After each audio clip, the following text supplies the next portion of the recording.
Good morning, good Tuesday morning. Welcome to another edition of They're Out Here Saying. Thank you for joining me on this fine fall Tuesday morning. I'm your host, Dre. Andre, the most, Dre to my friends, and you all are my friends. Now, get started. I watched the game on Saturday, Arkansas and Tennessee, Alabama, and Vanderbilt, two SEC teams. Both poured out great wins. Tennessee losing to Arkansas, Vanderbilt beating the number one ranked Alabama Crimson Tide. Now, I'm going to start off with the Alabama and Vanderbilt game. When Alabama lost, Vanderbilt stormed the field. They removed the goalpost, as many teams do when they pull out dramatic game wins. Nobody's disputing that. As long as nobody's hurt, that's great. Now, Vanderbilt took the goalpost, removed it from the field and the school's grounds, stadium, and marched 27 miles to the Cumberland River through downtown traffic on a Saturday night, probably one of the busiest times of the weekend. They had an escort, I believe, by the Metro Police Department in conjunction possibly with Vanderbilt's police department. Many of the students, I'm sure, had had drinks in celebratory fashion.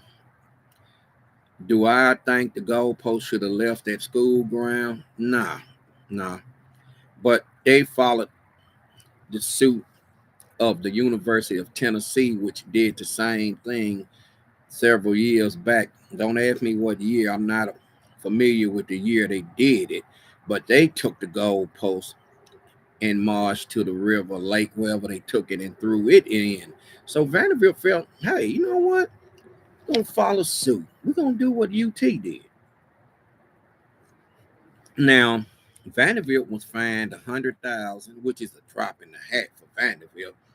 They boosters, alumni, doctors, students, parents can pitch in, and that's nothing. That was a slap on the wrist. Arkansas, on the other hand, when they beat UT, they were fined 250,000 for storming the field. If you ask me, Vanderbilt should have been fined significantly more than at 100,000.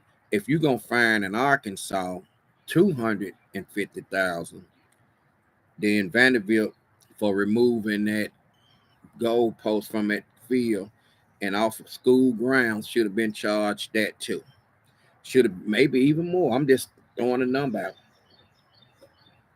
You can't penalize one significantly more than you do the other.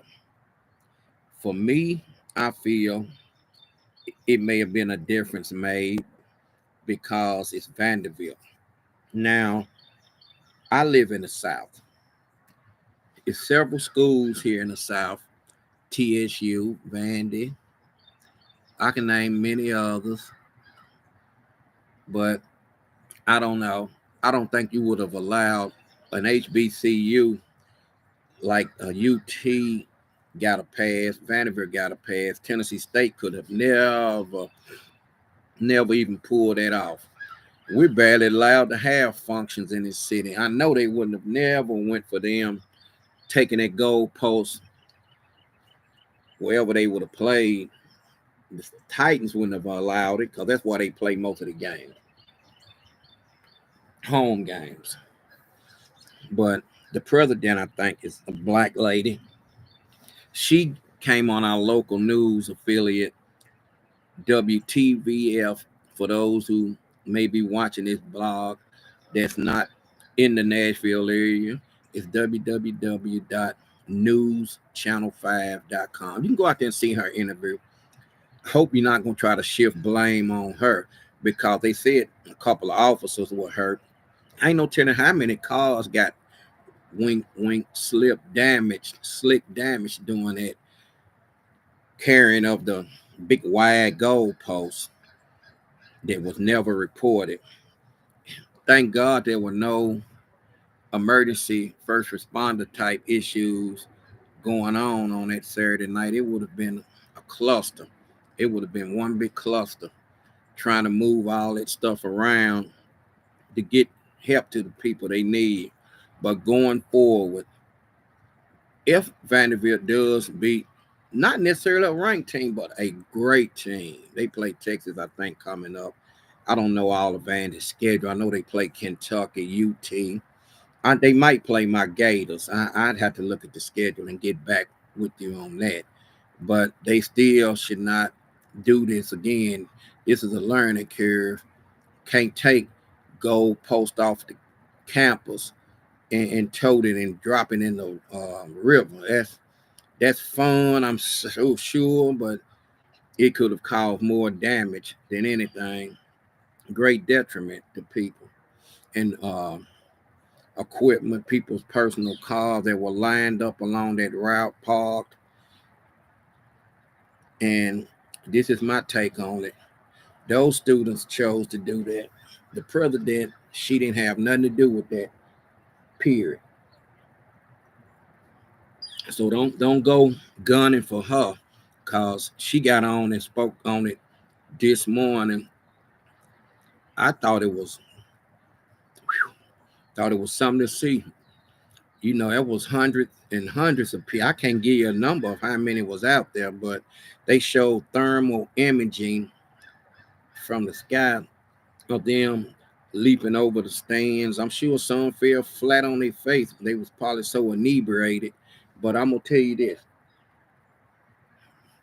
it's okay to celebrate, but know the situation, man. Have some forethought. Use your mind and just don't rush to jail. Don't rush to do this because other people could have very well been injured. Again, I'll say going forward for anybody that plans to be a part of that kind of activity, don't do it. Don't do it. Don't do it. And I also want to let y'all know that we got another hurricane coming up in the region of Florida, Fort Myers, Tampa. I got family and friends in those areas. Y'all get on out of there. Do what they tell you to do. The, the warnings and announcements go on. Leave.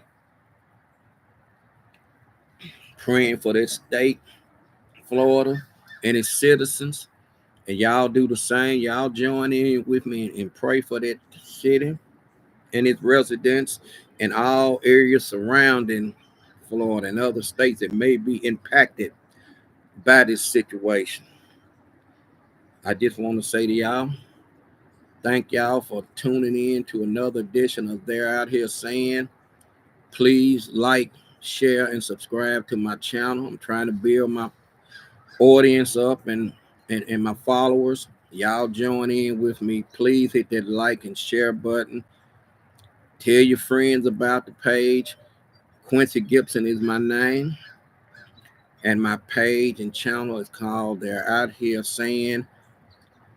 It's on the YouTube channel.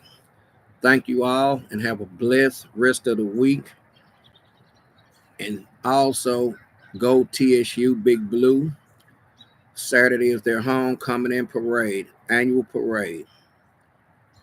You all be good, love each other on purpose, put that hate down and that bitterness and that I'm still mad at you. I like to have a saying. I'm mad at you from Warden School, 1975. Let it go, man. Let it go. You too old for that. You most of y'all are grandparents. Too old for that, man. You're setting a bad behaving example. Still grudging. Still out here grudging. I'm the type, I'm gonna tell y'all. If I don't care for somebody, man, I pray for them and stay out of their way. That's the best thing you can do. Take it from Uncle Dre, man. Your pressure, BP pressures will be lower. You'll live longer. Love y'all on purpose, man. Have a blessed rest of the day and week. Bye now.